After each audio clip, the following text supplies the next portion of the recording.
Good morning, world. It's cold out. You've arrived at your destination.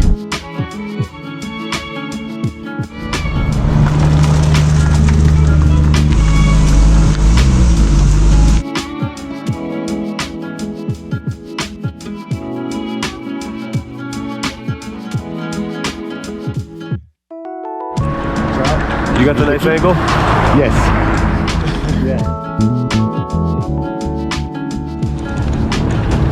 Her first solo drive. That was scary. But you made it. I made it. Yeah, you just made it. First time driving stick in a fucking 944. I'm sweating. It's a new one. Yeah, I learned how to drive it yesterday. Yeah, literally learned to drive it less than 24 hours ago. Yeah. Wow, that's Yeah. And I kept on telling people, I just taught my girl how to drive stick on a 944 that she just got. He's like, what? On that car? People's like, what? Yeah, you don't understand. How you doing? How are you? Huey. Dewey. I was like Huey. I almost said Huey. I knew it. I got the Huey part. Congrats on Peter's car. Thanks, I know. Former It's fun. Peter's car. The PAL's not a manual? No. How's that manual? I did not know that. Oh, we should show Peter. He always wanted to bring it to a show. So well done. Thanks. It's a solid driver. My name's Alex and I do the Urban Auto Enthusiast Instagram page. I started it 10 years ago just to show my friends street park cars in New York, basically. What are you driving? E39 M5 parked across the street. Can we go check it out real quick? Yeah, absolutely. Let's do it. Is this the first auto show that you've done? Yeah. Just impromptu? Yeah. I was in Paris in March for work. I went to the Place Vauban car show and I met this dude, Tom. His Instagram is Tom HDR.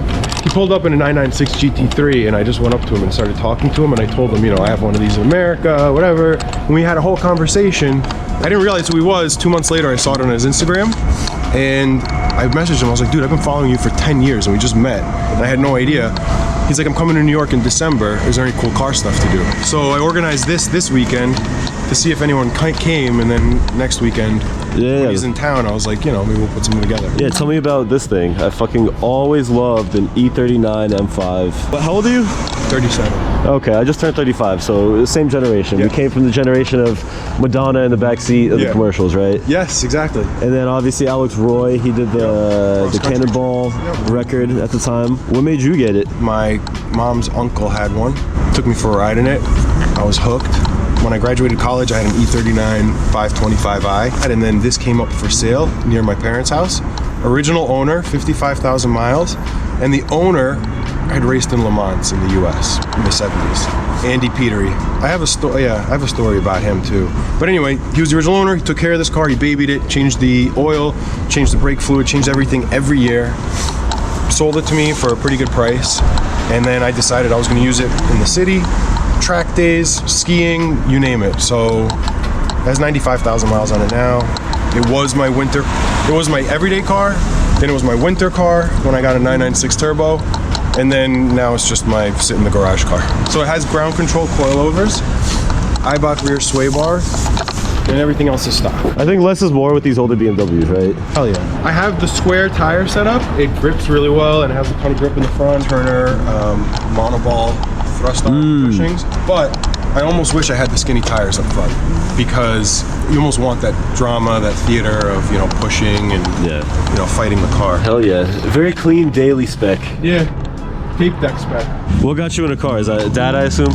No, I was just born into cars. From like age 3, I was obsessed. Like, that's all I wanted to do was play with cars. I mean, frankly, all I still want to do is play with cars. How does the New York scene, the car scene, compare to other places you visit in the world or even in the country? New York car scene is tough, man. I'm actually really impressed that this turned out today, and I'm impressed with like how hard people in New York, like yourself, have been working at trying to like create a New York car culture. But man, you go to LA and it's right there. Even Paris, I went to Paris and I was surprised. I didn't think French people cared much for cars, but apparently the last few years since COVID, it's like everybody started buying classic cars and now they all congregate at that Place Vauban, and like it's just beautiful. London, really cool. I mean, when I go to London, I always try to walk around Mayfair and just take pictures of cars because, yeah, I mean, car culture there is amazing.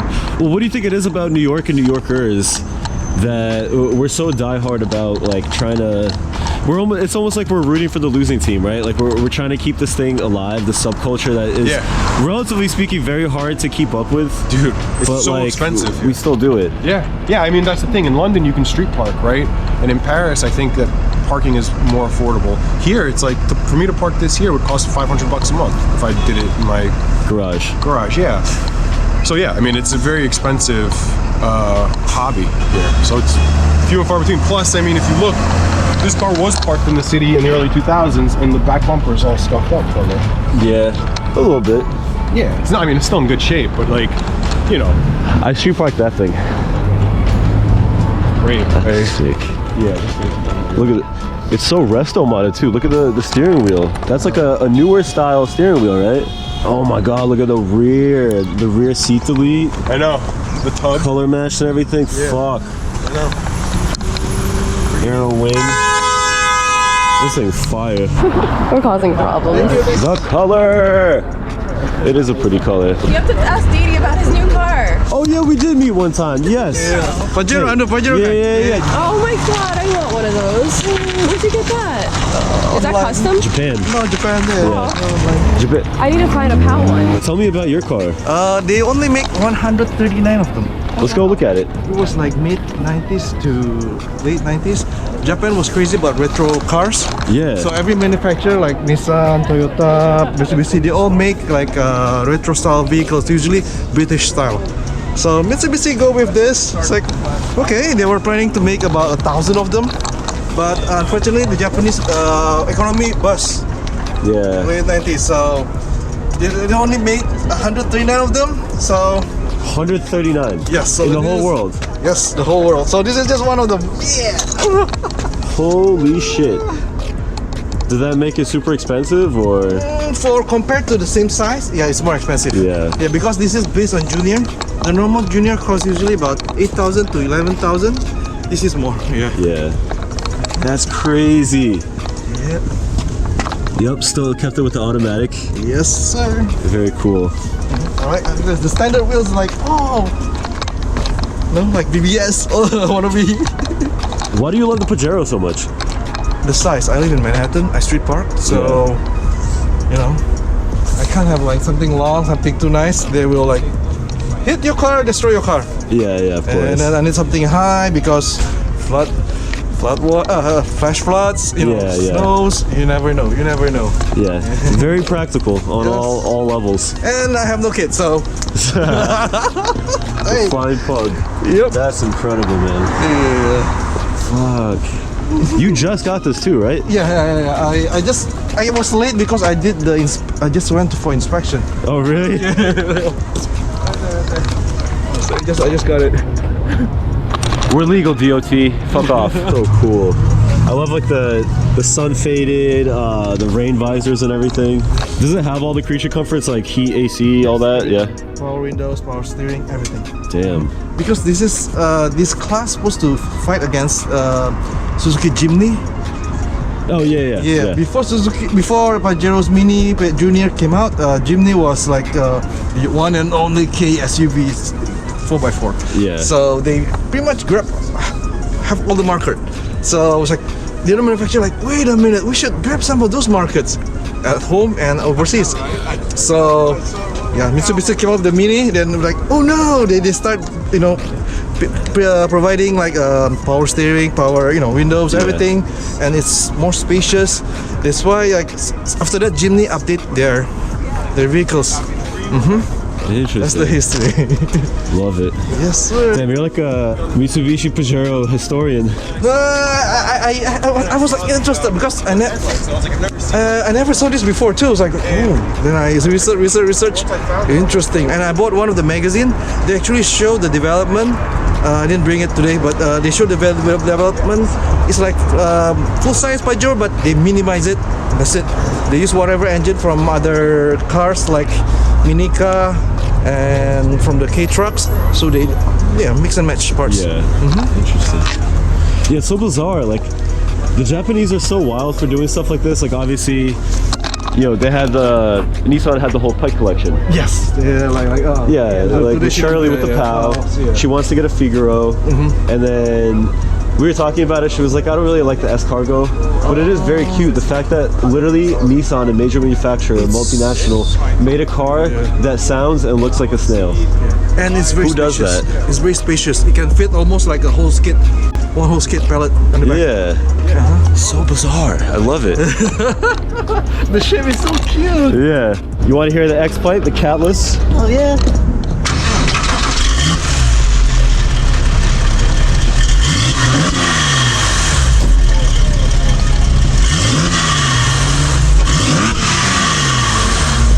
Sounds good, right? Real good. Like literally the lines like are only getting like more and more classic. I know. Like as time goes on, it just has more of like the yesteryear 911 look, and that's what I love about it. Just that the haunches. Yeah. I'm a fan. Best purchase ever. Tom, nice to meet you. What car is this? Dude, this is the guy. You want to tell me more about This is it? Mr. Volkswagen here. You need to talk to him. What exactly is this one? Because I've definitely never seen, Golf Rallye, you said? Yeah. You got it straight from Germany, I imagine? No, this is from Denmark. It was made in Belgium, actually. But European spec, though. Yeah. As you can see, the Scandinavian have the turn signals here. Ah, okay. Logo. What's the story behind this one? Oh, it was for sale on the group, on the Rallye group, and I got it from Denmark. He belonged to this guy who was a Audi technician. He did the whole thing. 2016, this was a bear shop. Nothing in it. He did everything. Engine, tranny, everything. Suspension. He put 2 new NAS fenders because they had some rust. Yeah. The car is completely redone. Everything is redone. The interior too. Do you work on Volkswagens? Like, is that what you do for work? Or? Nah, I wish. I love to work on cars. Same. It's pretty much my hobby. I don't do much else. Just Volkswagens. Valid. Yeah. What other Volkswagens do you have? I have a Country, which is a Mark II 4x4 with. Yeah. You ever race this thing or no? Yeah, it's an old car, so Yeah. I don't think it has any power to be honest to race anything. Yeah. It's probably some diesel rabbits, but that's it. I know, but slow car fast is so fun too. Yeah, that would be nice if like we put a different engine and not this. What is it about Volkswagens that does it for you? I learned how to drive in a Mark II. That's what I mean. So I've had over 35 of them so far. Shit. It's very much a lifestyle for you. Yeah. I'll say so. I love it. The over fenders, it's fucking aggressive. Oh man, look at those seats. Look at those seats. Yeah, what is this most legit car here? This is like high school. This is attainable high school dream car. E39 M5 was like the high school dream car that I wanted to aspire to. Mark II Golf was the one that I thought I could buy. Wait, hold on, one more time. My bro Tito pulled up. Got the Christmas lights, very on brand. Que lo que. How are you? Good, brother. How you doing? Good. Welcome to the car show. You seen the tag? No. I got the stopwatch tags in the side. Oh wow. That's a nice touch. Yeah. This is my new Pegasus that I conjured myself with Paul Macario, I think it was his name. He makes pretty good cartoon characters and stuff. If you want to hit him up, I'll get you the IG on it. I got some stickers for you guys. Sick. Yeah. That's fire. Thank you. No doubt, man. I got one for you, man. Here, take one of these. Oh, man. I did these too. Oh, that's what's up. Yeah, these are sick. That is that. What inspired these stickers? The whole Pegasus Mobile One, but I wanted to make my own. Why we waste money on other people's shit when you can make your own shit? And I'm from New York, baby. We just different. Everywhere we go, nigga, people want to copy New Yorkers. Some heat. Fresh. What's up, Verizon? We love Fios. The upload speeds are incredible. They're not. I was born in Brooklyn, New York. Growing up, there was only 2 kind of people that could afford this car. Either a drug dealer or a finance guy. I saw the drug dealers, so I wanted to be like them. But I got smarter, and I joined the military, and I traveled the world. And this is a piece of the travels of the world. These are like the yellow lights, my own little Pegasus, the stopwatches for tag. You know, it's made from Switzerland, the car's from Germany, the fogs are from America. It's a worldwide car, although it's from Germany. Mr. Worldwide. The worldwide, that's right. No, it's fresh. Of course, we got to do yellow lights, you know, inspired by the rally races. Christmas lights, I didn't want to do the Christmas tree because it's so played out, so I just put the Christmas lights on the rack. I like the light. Gorgeous car. It's a 1986 3.2. They got about 230 horses. I got a chip, airbox, upgraded like essentials, you know, suspension, brakes, airbox, all cables. I got a Steve Long 911 chip in it, 5-speed shorty. No cats. No cats. No cats. And these are turbo wheels, by the way. Real OG turbo wheels. The Fuchs, right? Yep. Fuchs. I think it's the iconic look. And then everywhere you go, I'm not from a rich circle, but this car puts me in rich circles. Yeah. You know, it puts me in places that I would never be if I owned a Honda Civic. Unfortunately, that's just the way it is, you know? That's how life is, right? To the outside perspective, what's it like owning something like this in a city like New York? I think people need to get away from the thought that these cars are expensive to maintain and keep. They're really not. They're as cheap as a Toyota Camry. I mean, everything is pretty self-explanatory. It's easy to fix. You don't really need a mechanic. If you have any knowledge of tool turning, this is the best car you can get. The heater's great, AC sucks, and the brakes are the best in the world. Yeah.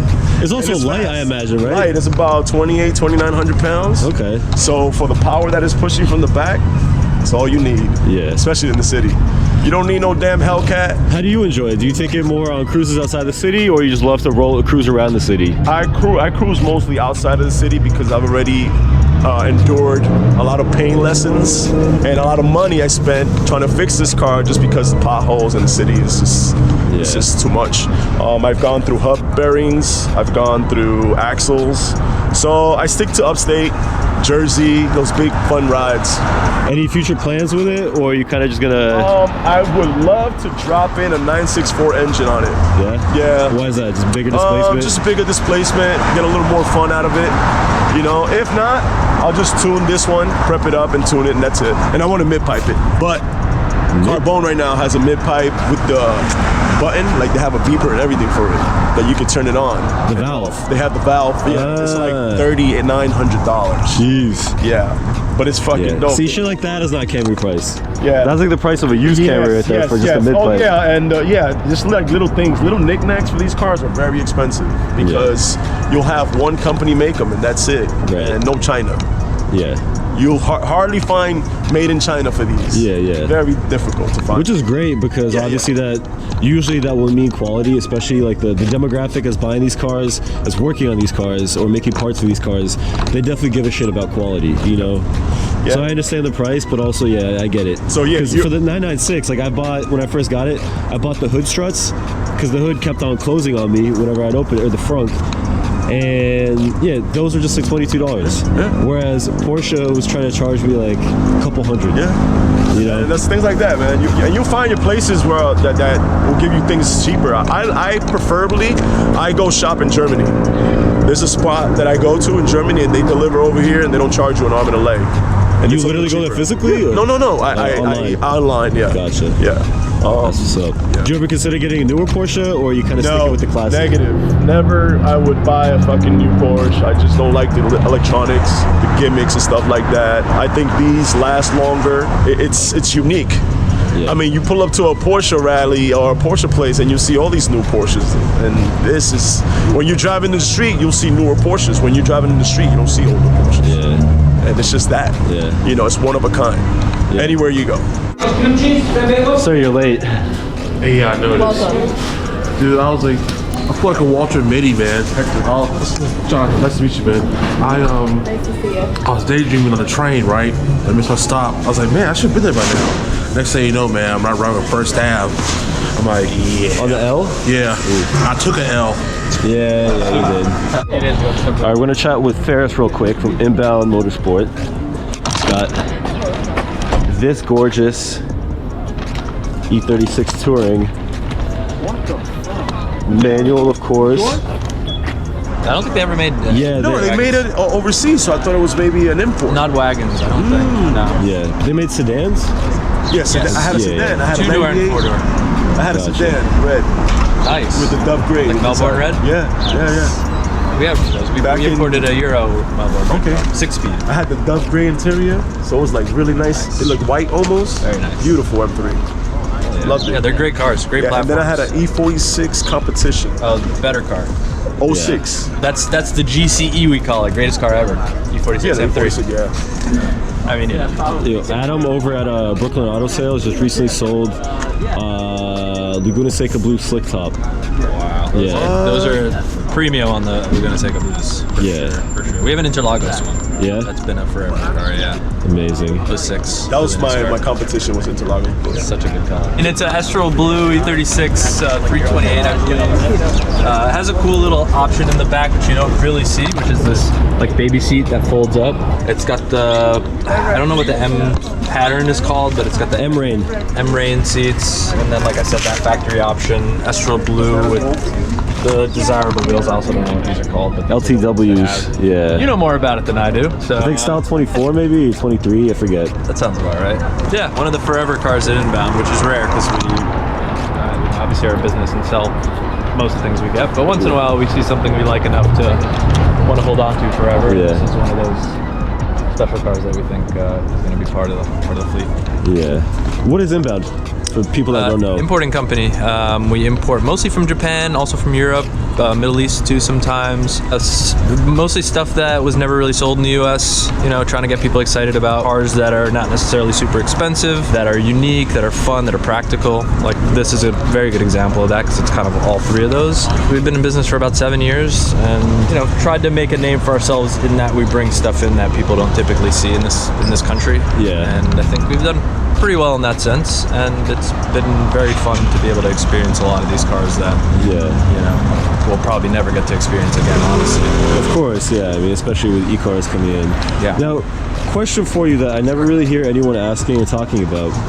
The 25-year law, Yeah. would you say that helps or hinders your business? Because I feel like that almost kind of creates more demand for these things, and it creates hype for cars that are about to become legalized. I feel like that's kind of what's been happening, especially with people that are in the industry and have the money. They've been buying up things like R34s, keeping them abroad for a couple of years until they're legal, and then they import them. And obviously by the time that the floodgates open, the prices by the time they land here are astronomical, Yeah. so they kind of... For Skylines in particular, yeah. I would say, to answer your question, a little bit of both, but honestly it creates the business as a whole. To boil it down to like one thing to say about it all is, if it wasn't for the 25-year rule, the value proposition wouldn't be quite as there, right? Because you're kind of getting ahead of the market. These cars are basically getting re-released, you know, kind of like the new Jordans that are dropping. Yeah, you can go and buy the OG ones, which you can't really do with cars, Yeah. or when they get released, which is effectively happening when they turn 25. It's like they're now accessible to this market. So there's a lot of value in finding stuff that's like you know, flies under the radar, that just became 25. And then like this car in particular, actually, it's another good example. They weren't really, you know, very well known in this part of the world, not seen as much, but now that people are able to bring them in and see them and learn about them, the value of them is, you know, effectively going up. So really, the 25-year rule has been the reason that our business is allowed to like exist. Otherwise, these cars would have already been here, right? Before they were even, you know, 25, because that would have been, or they would have never been here. So it's kind of a cool little, you know, play on a new market being created for these old cars that have already existed in other parts of the Absolutely. world, you know? Yeah, I mean, I look at it kind of as it's very similar to like vintage clothing, right? There's like a huge market for not only older pieces and styles, but also like the build quality. For example, Champion reverse weave, especially back when it was made in the USA, there was something to say about like the actual quality of it, and you could definitely Champion caught onto that, and now they're re-releasing the reverse weave. Right. But now it's also made in like Honduras or somewhere else that it essentially is like sweatshop labor, I'm sure, you know, but they're still asking the premium amount per piece. Yeah. So it's cool to see stuff like this, especially from an era where obviously, like, you know, maybe it's cliche to say, but like it was built to last. Back then it was made to last you a long time and to be fixed as opposed to replaced. Yeah, it's supposed to being a disposable kind of piece, like our iPhones, which we want to get the new one of every year. But remember the original Nokia? That was like known for being just like a brick and like a 3310, yeah. But to go back to your question about whether it helps or hinders, I mean, yeah, there's obviously cars like the Skylines that have just gone ridiculous in price, and really to the point where you're probably not going to get any more value out of it if you're buying it at this time, you know, in the craziness of the car industry. But that's just, you know, how these things work. It's like some things will reach a peak and then never really reach that peak again, which I think is where we're at with especially 33s and soon 34s. But things like this will always have, you know, like amazing value because of how practical they are, and it's not just like the hype fanboy, you know, Skyline kind of crew that has, you know, existed. But yeah, that's what's beautiful about cars. It's like there's the practical, there's the fanboy, there's the, you know, it's just kind of cool, and I've always wanted one, and like the values are all over the place for that reason. But you know, this thing is yeah, it's cool. It's a cool business, fun business to be in for sure. Absolutely. I'm sure, yeah, especially with stuff like this you get to find and you're like, actually I'll keep that. Yeah, it's and what's cool is we do a lot of auction, you know, bidding on stuff, and sometimes we're just like, hey, let's throw out a bid and see if, like, you know, we potentially, you know, end up with this car, and sometimes we do and we can't believe it, and that's, you know, another fun little tidbit is that you can just kind of throw offers out and not feel like you're insulting anyone when you do it. Well, what's your favorite part about it? About this car? Yeah. I love wagons. It's like a love it or hate it thing. Some people see them and go, oh, it's a station wagon, but like really how practical it is, but also how fun and, you know, just cool it is in terms of like the color, the wheel combo, the cloth stitching, like all the little tidbits that make it just like way more exciting than just like a station wagon, like a mommy station wagon kind of a thing. But I'm a big like practicality, you know. I like the new RS6. Like a dad can justify it to his wife, you know, I'll take the kids to school in it, and then I'll go, you know, freaking spirited driving after I do that, and then, you know, pick up the kids from school. Like it's just, it can do everything, you know. Yeah, it's very all around kind of all around car. I think it's unique too, the fact that like E36s have such a legendary design, like that boxiness, the whole era of car too. Like, do they ever even make, let's say, like a 190 E-Wagon? They did, right? A diesel, turbo diesel, maybe? I don't know if it wasn't a 190, it was a 300 E-Wagon. Yeah. Like but the same body. 124s. 124s, exactly. Yeah. With that body style though, like that existed. Yeah, I just love it. It's so 40s. Yeah, again, we're spread so thin being in the importing business, and again, my brother's way more well versed, and he can tell you exactly. But to know all these different chassis codes, and you know, it's a lot of engine codes. Yeah, it's nice to know a little bit about everything versus a lot about like ones. I mean, you know, both kind of are nice, but I like kind of having spread of knowledge, I guess, a little bit here and there, versus being focused on one manufacturer, one type of car, things like that. Yeah. Did you buy it like this, or? Yeah, we bought it basically in this exact condition with these exact wheels and shape. Damn, all the M trim and everything? All the M trim, yeah. Wow. Yep, from Japan. The Japanese really know how to keep their cars, you know, meticulous, shape. Awesome. But yeah, we've done a little bit of mechanical work just to get it up to, you know, operating order, I guess you could say, to get it to where it's not going to have any issues and it'll kind of function for, you know, the time being. Yeah. But, I like what you said though, especially back to the practicality nature of it. It's like this car lives in the Northeast, spends some time in the 5 boroughs of New York City, so you could definitely haul a bunch of stuff, but also you still have that nice German like E36 firmness out of the suspension. 5-speed, right? 5-speed. Yeah. Very cool. This car was originally, from what I'm told, purchased by one of the original founders of AC Schnitzer. So it had a whole bunch of AC Schnitzer stuff on there. In fact, it had like 3 Schnitzer badges on there. Yeah. A Schnitzer badge here, one here. I just took that one off, and one on the front lip. But it had a Schnitzer exhaust, wheels before I bought it, and now it's since kind of transitioned a bit. But because of that, I think he was able to order all sorts of like special BMW individual stuff. So Estoril Blue, which I don't think I've ever seen on another E36 non-M car, or touring at least. Yeah. And then on top of that, it's got the M Amaretto, like M Cross interior. Yeah. Which again, I don't think I've ever seen on a non-M car. So to be on like a standard, like 328, I should say, is pretty unique. So it's got M Sport everything, M Sport suspension, aero, that's all factory, and then some of the individual stuff. And then the coolest thing about the whole thing, which I didn't know until I bought it, were the kids booster seats. Yeah. I had no idea what this was. I couldn't even really find info about it even after I What's up? There you go. There we go.